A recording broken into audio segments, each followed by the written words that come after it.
Hello again there and welcome to Mr. Paul's Pantry. I'm Mr. Paul. And the recipe today is going to be an easy to make lasagna. So the ingredients we're going to need for this lasagna are first of all 500 grams of minced beef. You can use a mixture of beef or pork if you wish. I've only got beef today. And also we'll need 1 onion, 3 cloves of garlic, 1 carrot, 1 stick of celery, chopped tomatoes, tomato puree, a little Worcester sauce and beef stock. So what we're going to do now is to fry off the vegetables. They're going to the lasagna. Get your pan nice and hot, put in the oil, and first off the onions. It needs to be hot enough to hear the sizzle, but we don't want to burn these, we're just looking to soften them. It should take about 5 to 6 minutes from start to finish. There go the carrots.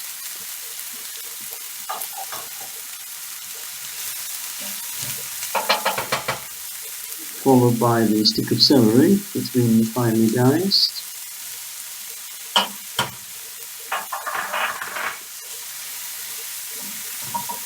And then lastly we're going to add the chopped garlic. You'll note in this recipe I have no herbs, even though it's an Italian type recipe. I tested it with fresh herbs, I grow quite a lot, but it's better without. Now these need to be softened 5 to 6 minutes. I'll show you in a minute when they're done, see what they look like. Here we are. Now this is what they look like after 5 to 6 minutes. Don't put a lid on them. We don't want to boil them, we want to dry them up. Now we're going to add the meat to this now. I told you before, you can use half and half pork and beef. I only have beef in stock today, I didn't go out shopping. So we're adding minced beef. And you'll note the minced beef I'm using has got some fat in it. Don't go buying the leanest thing you can find because the flavour is in the fat. Now we need to fry this off until we lose all the pink of the meat. We don't want to see any raw meat left. We're not trying to cook it at this stage, we're just what's called sealing it off. And we're going to add to this now in a moment to show you what it looks like. This is after about 5 or 6 minutes again. Turn the heat right up this time, or higher anyway. And we're going to add the tomatoes, the chopped tomatoes.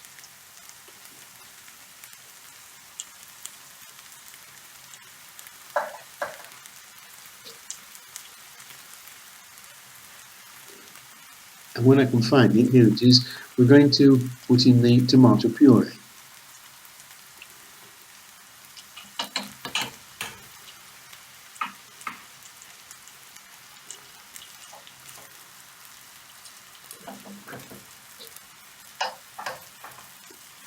Just give that a little mix to help it along, and then we're going to add the stock.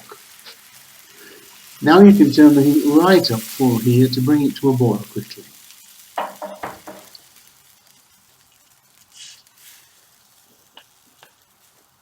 Give it a good mix.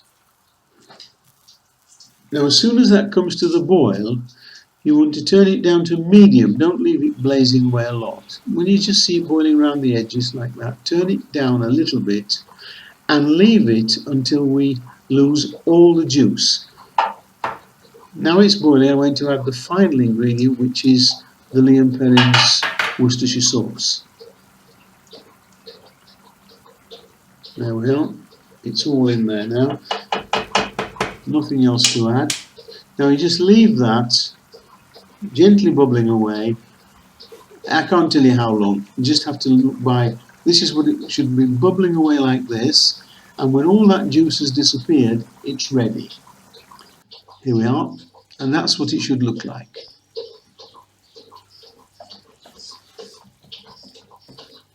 It's always better to see what it looks like than try and explain it. This is why this is a lot better than a recipe book, really.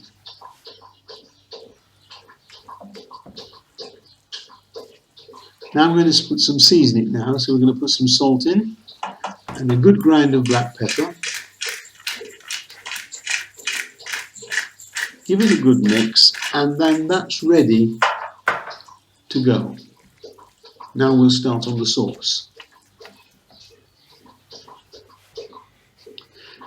So you need a hot pan, put in your butter, and if you want to increase this recipe for more people, this is a good way of remembering this. There's 50 grams of butter, 50 grams of flour, which you put in after you've melted the butter, and 550 mils of milk.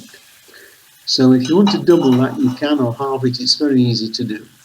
Now you add the flour to the butter, and we're making what's called a roux. This is how you make any white sauce to start with, any base of a sauce.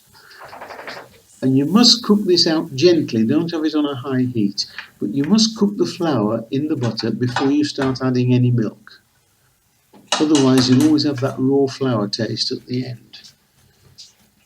So now we've got that roux made, we're going to add a little of the milk, not too much. And when that's all been absorbed, and only when it's been absorbed, do we add more milk. It'll take a few seconds. Excuse me, I just spilt on the cooker. There we are. Now you see it going together now. Now this may take a bit of time to do because you've got to keep adding the milk in smaller quantities.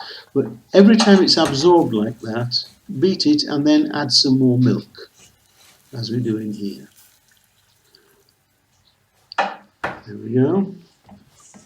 And you must keep stirring, otherwise you'll get lumps. This method you won't get any lumps. What I'm going to do now is change to a whisk. Because it's long-winded, I'm going to speed up the video. I haven't suddenly had some spinach or something to give me more strength. I'm going to speed up the video so we're not sitting here waiting for this being added a little bit at a time.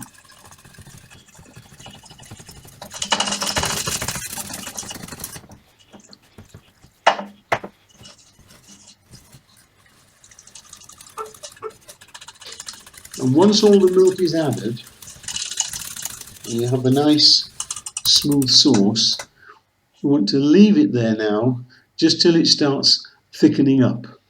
You'll see it start to bubble a little in a moment, and then it's nice to ready to use.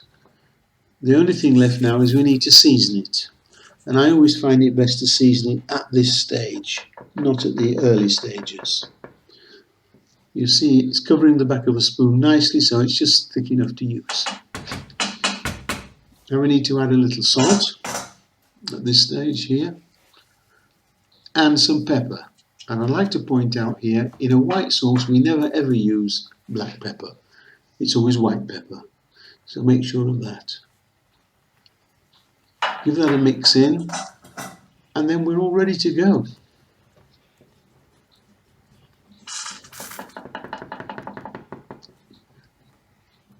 I mean, that is a nice, creamy white sauce.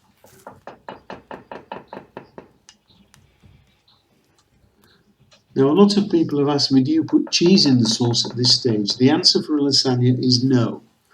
Now, we're coming to assemble a lasagna now. I'm using these sheets.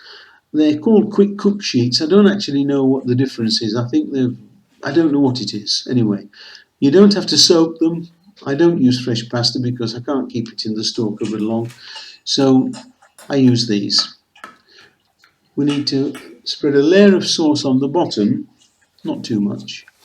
Then cover the bottom with some sheets. If you have a little bit, just break one off and make that little corner bit like that. Right? Now the next layer is some of the meat in the sauce. So you've got white sauce, the first layer, then pasta. Then we're putting on a layer of the beef. Now we're putting more sheets of pasta and more white sauce now. Oops, sorry. More white sauce. More pasta. The rest of the meat goes on at this stage.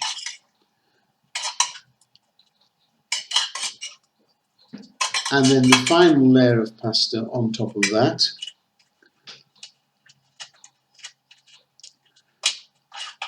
And now you can put all the rest of the sauce you have on top of there.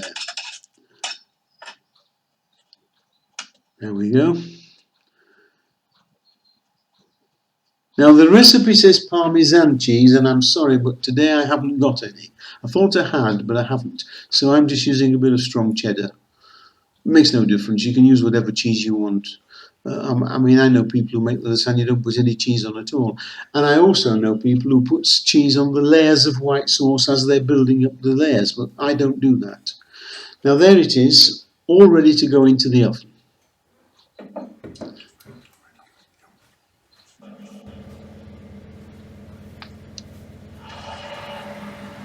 Now this is the finished product after about 40 minutes in the oven. 40 minutes. It's nice and crispy around the edges, bubbling underneath, and you should be able to see all the layers. I don't like a lasagna that when you lift it out of the pot, it splodges all over the plate. I've eaten in many eateries, and that's what happens, even in some Italian restaurants.